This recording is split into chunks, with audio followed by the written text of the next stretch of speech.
دعوت اسلامی کے تحت ملک کے چاروں صوبوں میں سیلاب سے متاثرہ علاقوں میں امدادی کاموں کا سلسلہ جاری ہے۔ اسی سلسلے میں صوبہ خیبر پختونخوا کے ضلع کوہستان میں واقع گورنمنٹ پرائمری اسکول میں امدادی کیمپ لگایا گیا، جہاں سیلاب متاثرین کے لیے راشن کی پیکنگ کا سلسلہ ہوا، جبکہ ذمہ دار اسلامی بھائیوں نے راشن، ٹینٹ، بستر اور برتن سمیت دیگر اشیاء ضروریہ سیلاب متاثرین میں تقسیم کی۔ ایک مقامی اسلامی بھائی نے مدنی خبروں کو اپنے تاثرات بھی دیے۔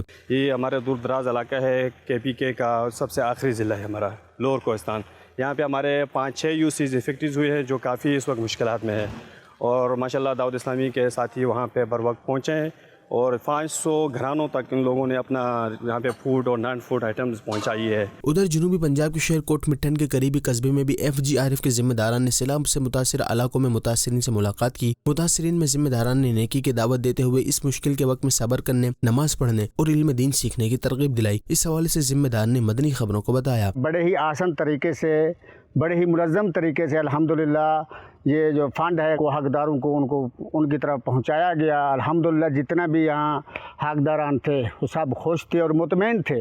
بعد میں UC نگران، شہر نگران اور دیگر نے سیلاب متاثرین میں راشن بھی تقسیم کیا۔